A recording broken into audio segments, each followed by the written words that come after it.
Au nom d'Allah, le tout miséricordieux, le très miséricordieux. Louange à Allah qui a fait descendre sur son serviteur Mohammed le livre, et il n'y a point introduit de tortuosité, ambiguïté.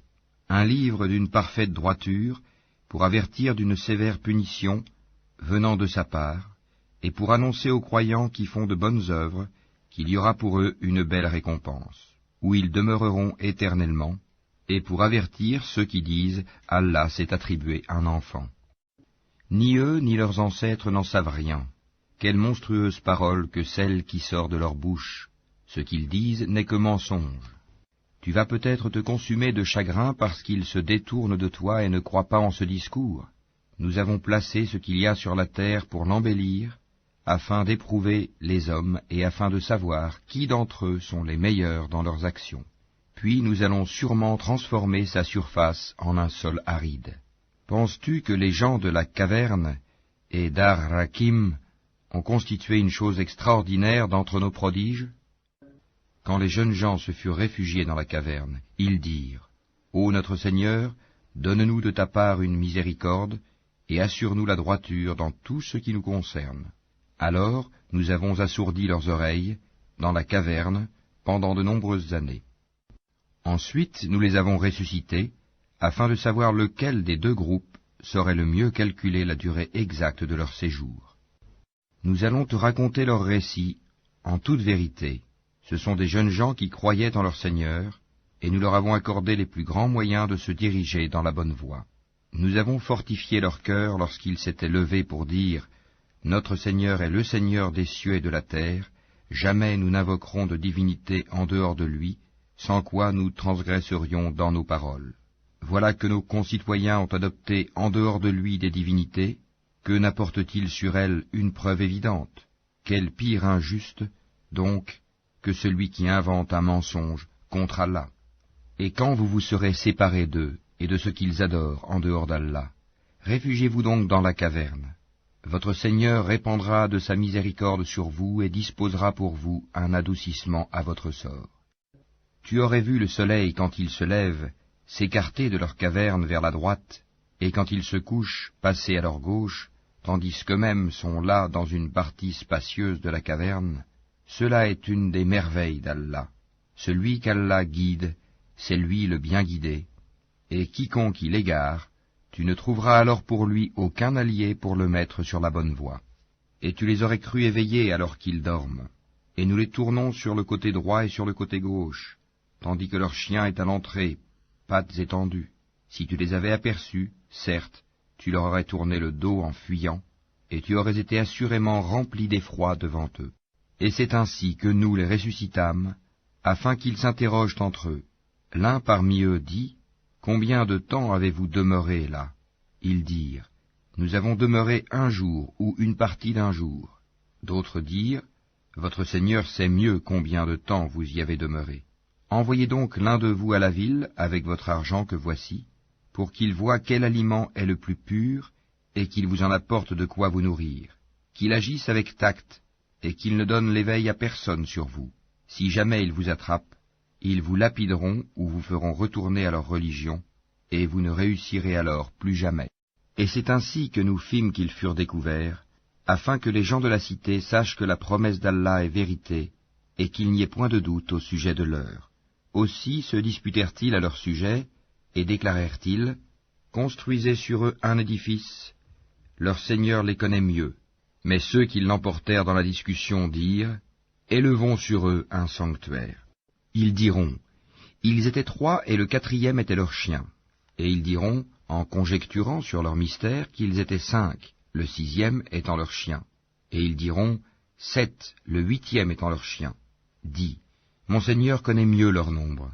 Il n'en est que peu qui le savent. Ne discute à leur sujet que d'une façon apparente et ne consulte personne en ce qui les concerne. Et ne dis jamais à propos d'une chose, je la ferai sûrement demain, sans ajouter, si Allah le veut, et invoque ton Seigneur quand tu oublies et dis, je souhaite que mon Seigneur me guide et me mène plus près de ce qui est correct. Or ils demeurèrent dans leur caverne 300 ans, et en ajoutèrent 9 années. Dis, Allah sait mieux combien de temps ils demeurèrent là. À lui appartient l'inconnaissable des cieux et de la terre, comme il est voyant et audient. Ils n'ont aucun allié en dehors de lui, et il n'associe personne à son commandement. Et récite ce qui t'a été révélé du livre de ton Seigneur. Nul ne peut changer ses paroles, et tu ne trouveras en dehors de lui aucun refuge. Fais preuve de patience en restant avec ceux qui invoquent leur Seigneur matin et soir, désirant sa face, et que tes yeux ne se détachent point d'eux, en cherchant le faux brillant de la vie sur terre. Et n'obéis pas à celui dont nous avons rendu le cœur inattentif à notre rappel, qui poursuit sa passion et dont le comportement est outrancier. Et dis, la vérité émane de votre Seigneur. Quiconque le veut, qu'il croie, et quiconque le veut, qu'il mécroie. Nous avons préparé pour les injustes un feu dont les flammes les cernent. Et s'ils implorent à boire, on les abreuvera d'une eau comme du métal fondu brûlant le visage. Quelle mauvaise boisson et quelle détestable demeure. Ceux qui croient et font de bonnes œuvres, vraiment, nous ne les laissons pas perdre la récompense de celui qui fait le bien. Voilà ceux qui auront les jardins du séjour éternel sous lesquels coulent les ruisseaux. Ils y seront parés de bracelets d'or, et se vêtiront d'habits verts de soie fine et de brocart, accoudés sur des divans bien ornés. Quelle bonne récompense et quelle belle demeure. Donne-leur l'exemple de 2 hommes. À l'un d'eux, nous avons assigné 2 jardins de vignes, que nous avons entourés de palmiers, et nous avons mis entre les 2 jardins des champs cultivés. Les 2 jardins produisaient leurs récoltes sans jamais manquer, et nous avons fait jaillir entre eux un ruisseau. Et il avait des fruits, et dit alors à son compagnon avec qui il conversait, « Je possède plus de biens que toi, et je suis plus puissant que toi grâce à mon clan. » Il entra dans son jardin, coupable envers lui-même par sa mécréance. Il dit, « Je ne pense pas que ceci puisse jamais périr, et je ne pense pas que l'heure viendra. Et si on me ramène vers mon Seigneur, je trouverai certes meilleur lieu de retour que ce jardin. » Son compagnon lui dit, tout en conversant avec lui, « Serais-tu mécréant envers celui qui t'a créé de terre puis de sperme et enfin t'a façonné en homme? Quant à moi, c'est Allah qui est mon Seigneur, et je n'associe personne à mon Seigneur. En entrant dans ton jardin, que ne dis-tu, telle est la volonté et la grâce d'Allah? Il n'y a de puissance que par Allah. Si tu me vois moins pourvu que toi en biens et en enfants, il se peut que mon Seigneur bientôt me donne quelque chose de meilleur que ton jardin, qu'il envoie sur ce dernier du ciel quelque calamité et que son sol devienne glissant, ou que son eau tarisse de sorte que tu ne puisses plus la retrouver. » Et sa récolte fut détruite, et il se mit alors à se tordre les 2 mains à cause de ce qu'il y avait dépensé, cependant que ses treilles étaient complètement ravagées. Et il disait, « Que je souhaite n'avoir associé personne à mon Seigneur. » Il n'eut aucun groupe de gens pour le secourir contre la punition d'Allah, et il ne put se secourir lui-même. En l'occurrence, la souveraine protection appartient à Allah, le vrai. Il accorde la meilleure récompense et le meilleur résultat. Et propose-leur l'exemple de la vie ici-bas. Elle est semblable à une eau que nous faisons descendre du ciel. La végétation de la terre se mélange à elle, puis elle devient de l'herbe desséchée que les vents dispersent. Allah est certes puissant en toutes choses. Les biens et les enfants sont l'ornement de la vie de ce monde. Cependant, les bonnes œuvres qui persistent ont auprès de ton Seigneur une meilleure récompense et suscitent une belle espérance. Le jour où nous ferons marcher les montagnes et où tu verras la terre nivelée comme une plaine, et nous les rassemblerons sans en omettre un seul. Et ils seront présentés en rang devant ton Seigneur. Vous voilà venus à nous comme nous vous avons créé la première fois. Pourtant, vous prétendiez que nous ne remplirions pas nos promesses, et on déposera le livre de chacun. Alors tu verras les criminels, effrayés à cause de ce qu'il y a dedans, dire « Malheur à nous, qu'a donc ce livre à n'omettre de mentionner ni péché véniel, ni péché capital ?» Et ils trouveront devant eux tout ce qu'ils ont œuvré, et ton Seigneur ne fait du tort à personne. Et lorsque nous dîmes aux anges, « Prosternez-vous devant Adam », ils se prosternèrent, excepté Iblis, Satan, qui était du nombre des djinns, et qui se révolta contre le commandement de son Seigneur. Allez-vous cependant le prendre, ainsi que sa descendance, pour allier en dehors de moi, alors qu'ils vous sont ennemis? Quel mauvais échange pour les injustes! Je ne les ai pas pris comme témoins de la création des cieux et de la terre, ni de la création de leur propre personne, et je n'ai pas pris comme aide ceux qui égarent. Et le jour où il dira, « Appelez ceux que vous prétendiez être mes associés », ils les invoqueront, mais eux ne leur répondront pas. Nous aurons placé entre eux une vallée de perdition. Et les criminels verront le feu, ils seront alors convaincus qu'ils y tomberont, et n'en trouveront pas d'échappatoire. Et assurément, nous avons déployé pour les gens dans ce Coran toutes sortes d'exemples. L'homme cependant est de tous les êtres le plus grand disputeur. Qu'est-ce qui a donc empêché les gens de croire lorsque le guide leur est venu, ainsi que de demander pardon à leur Seigneur, si ce n'est qu'ils veulent subir le sort des anciens ou se trouver face à face avec le châtiment? Et nous n'envoyons des messagers que pour annoncer la bonne nouvelle et avertir, et ceux qui ont mécru disputent avec de faux arguments, afin d'infirmer la vérité, et prennent en raillerie mes versets, le Coran, ainsi que ce châtiment dont on les a avertis. Quel pire injuste que celui à qui on a rappelé les versets de son Seigneur, et qui en détourna le dos, en oubliant ce que ses deux mains ont commis. Nous avons placé des voiles sur leur cœur, de sorte qu'ils ne comprennent pas le Coran, et mis une lourdeur dans leurs oreilles. Même si tu les appelles vers la bonne voie, jamais ils ne pourront donc se guider. Et ton Seigneur est le pardonneur, le détenteur de la miséricorde. S'ils s'en prenaient à eux pour ce qu'ils ont acquis, il leur hâterait certes le châtiment, mais il y a pour eux un terme fixé pour l'accomplissement des menaces contre lequel ils ne trouveront aucun refuge. Et voilà les villes que nous avons fait périr quand leurs peuples commirent des injustices, et nous avons fixé un rendez-vous pour leur destruction. Rappelle-toi quand Moïse dit à son valet, « Je n'arrêterai pas avant d'avoir atteint le confluent des deux mers, dussé-je marcher de longues années. » Puis, lorsque tous deux eurent atteint le confluent, ils oublièrent leurs poissons, qui prit alors librement son chemin dans la mer. Puis, lorsque tous deux eurent dépassé cet endroit, il dit à son valet, « Apporte-nous notre déjeuner, nous avons rencontré de la fatigue dans notre présent voyage. » Le valet lui dit, « Quand nous avons pris refuge près du rocher, vois-tu, j'ai oublié le poisson. Le diable seul m'a fait oublier de te le rappeler. » Et il a curieusement pris son chemin dans la mer. Moïse dit, « Voilà ce que nous cherchions. » Puis ils retournèrent sur leurs pas, suivant leurs traces. Ils trouvèrent l'un de nos serviteurs à qui nous avions donné une grâce de notre part, et à qui nous avions enseigné une science émanant de nous. Moïse lui dit, « Puis-je te suivre à la condition que tu m'apprennes de ce qu'on t'a appris concernant une bonne direction ?» L'autre dit, « Vraiment, tu ne pourras jamais être patient avec moi. Comment endurerais-tu des choses que tu n'embrasses pas par ta connaissance ?» Moïse lui dit, « Si Allah veut, tu me trouveras patient, et je ne désobéirai à aucun de tes ordres.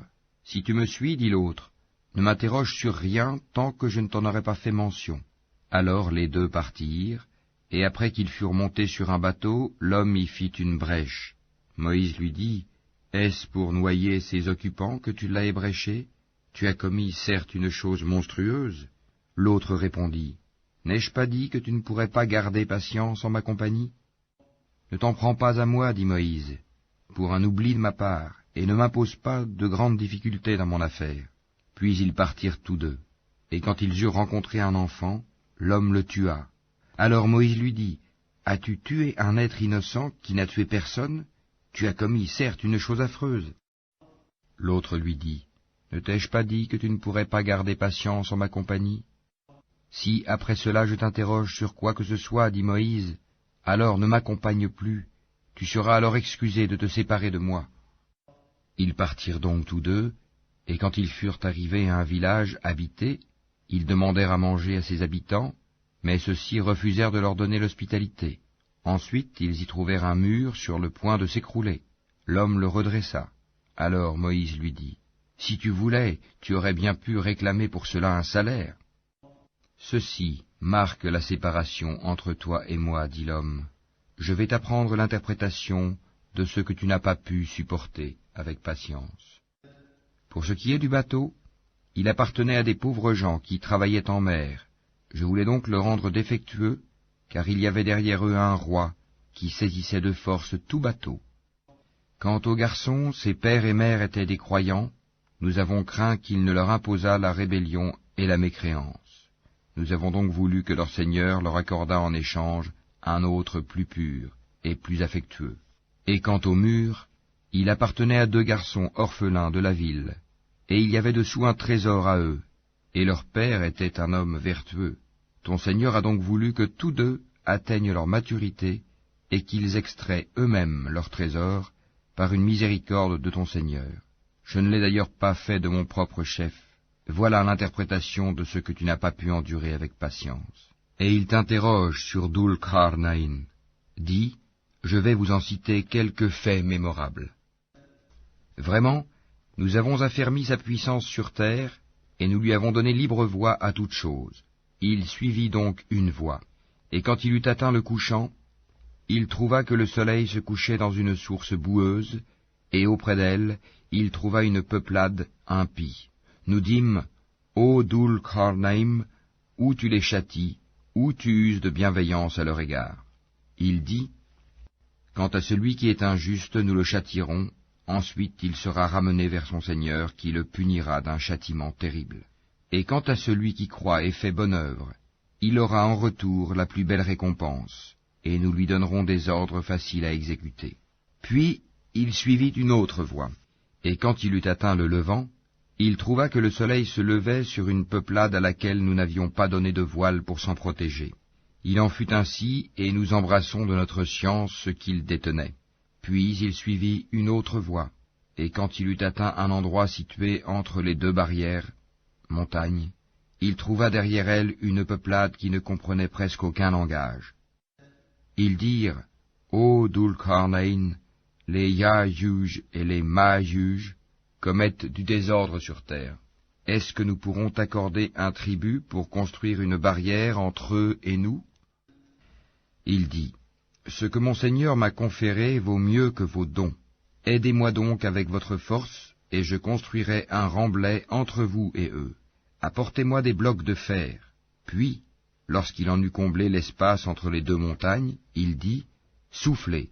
Puis, lorsqu'il eut rendu une fournaise, il dit, apportez-moi du cuivre fondu, que je le déverse dessus.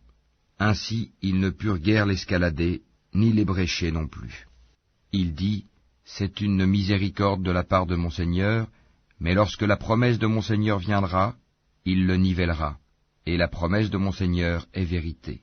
Nous les laisserons ce jour-là déferler comme les flots les uns sur les autres, et on soufflera dans la trompe, et nous les rassemblerons tous. Et ce jour-là nous présenterons de près l'enfer aux mécréants, dont les yeux étaient couverts d'un voile qui les empêchait de penser à moi, et ils ne pouvaient rien entendre non plus. Ceux qui ont mécru, comptent-ils donc pouvoir prendre pour alliés mes serviteurs en dehors de moi? Nous avons préparé l'enfer comme résidence pour les mécréants. Dis, voulez-vous que nous vous apprenions lesquels sont les plus grands perdants en œuvre? Ceux dont l'effort dans la vie présente s'est égaré, alors qu'ils s'imaginent faire le bien. Ceux-là qui ont nié les signes de leur Seigneur, ainsi que sa rencontre. Leurs actions sont donc vaines. Nous ne leur assignerons pas de poids au jour de la résurrection. C'est que leur rétribution sera l'enfer, pour avoir mécru et pris en raillerie mes signes, enseignements, et mes messagers. Ceux qui croient et font de bonnes œuvres auront pour résidence les jardins du Firdaus, paradis, où ils demeureront éternellement, sans désirer aucun changement. Dis, si la mer était une encre pour écrire les paroles de mon Seigneur, certes la mer s'épuiserait avant que ne soient épuisées les paroles de mon Seigneur, quand même nous lui apporterions son équivalent comme renfort. Dis, je suis en fait un être humain comme vous. Il m'a été révélé que votre Dieu est un Dieu unique.